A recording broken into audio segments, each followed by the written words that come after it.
Hoje, nas trilhas do conhecimento, religião. O que Jesus celebrava na última ceia? A Páscoa tem origem cristã? Se Cristo morreu na sexta tarde e ressuscitou no terceiro dia, por que comemoramos o domingo e não a segunda de Páscoa? Qual a relação da Páscoa com o Carnaval? E o coelho, os ovos, como se tornaram símbolos dessa importante data? A Páscoa é uma das datas mais especiais para os cristãos. Comemorada por mais de 2 bilhões de pessoas no mundo, nela celebramos a ressurreição de Cristo após a sua condenação e morte na cruz.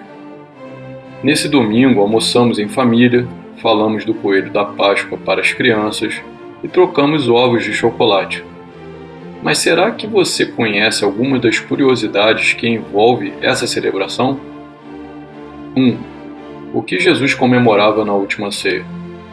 A Santa Ceia foi a última refeição feita por Jesus com seus apóstolos, marcada por vários eventos simbólicos como a cerimônia do lava-pés, a chamada transubstanciação do pão e do vinho, quando Jesus fala: "Eis o meu corpo, tomai e comei.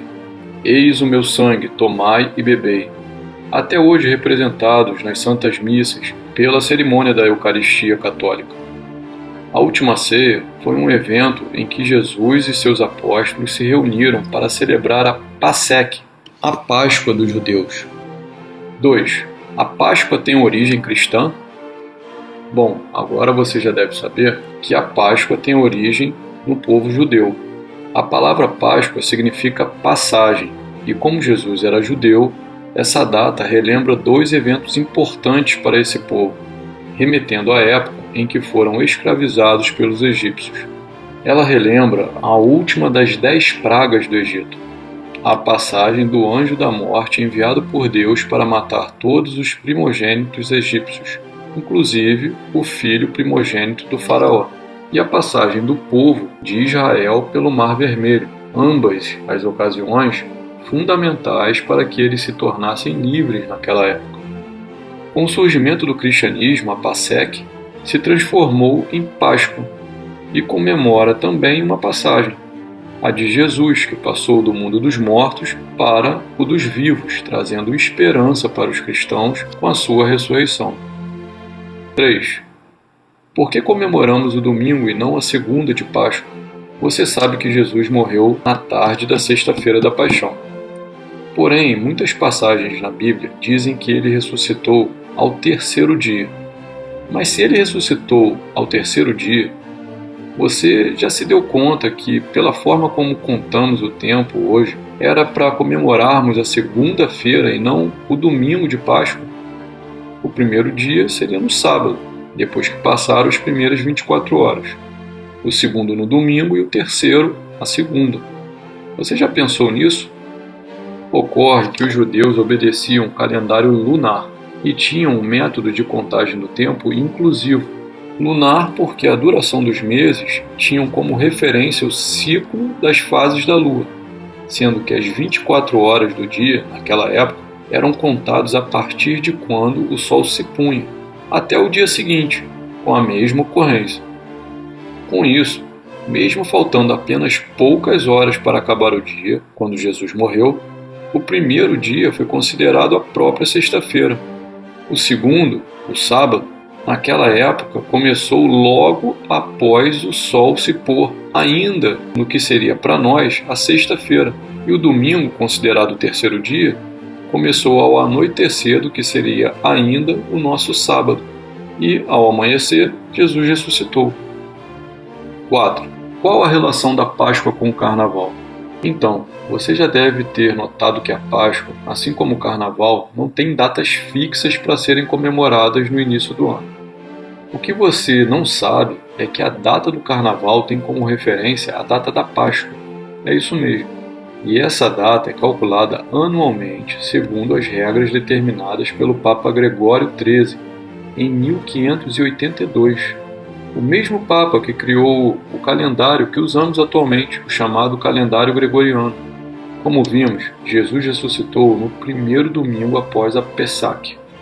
Assim, o Papa Gregório XIII estabeleceu que os cristãos iriam comemorar a ressurreição de Cristo no primeiro domingo após a lua cheia de Páscoa, que é determinada pelo equinócio de primavera no hemisfério norte, que cai no dia 21 de março. Complicado, né? Simplificando, ele determinou que o primeiro domingo depois da primeira lua cheia que se seguisse ao dia 21 de março seria o domingo de Páscoa. Mas você já deve estar se perguntando, e o que o carnaval tem a ver com isso? Bom, ocorre que o carnaval é um dia antes da quarta-feira de cinza, o início do período da quaresma, antes do domingo de Ramos, que por sua vez é um domingo antes da Páscoa. De forma mais simples, o carnaval é definido como sendo 7 semanas e 5 dias antes do domingo de Páscoa. Simples assim. 5. Como o coelho e os ovos se tornaram símbolo da Páscoa. O coelho é sinônimo de fertilidade desde a época do Antigo Egito. Por sua capacidade de gerar filhotes de 4 a 6 vezes por ano e até 10 filhotes por ninhada.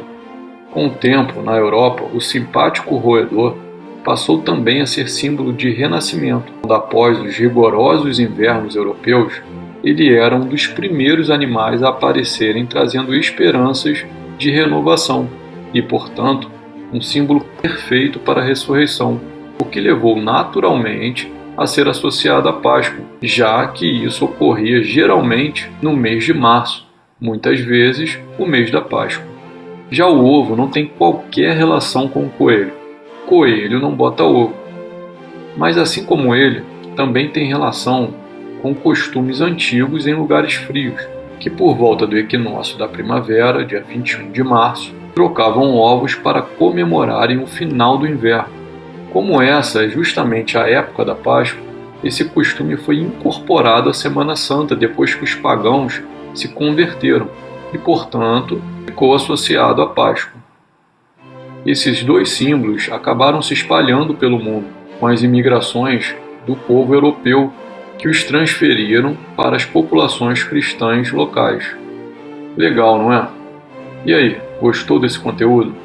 Você nos ajuda muito se inscrevendo, compartilhando esse vídeo e deixando o seu like nas Trilhas do Conhecimento, o canal que te explica o mundo.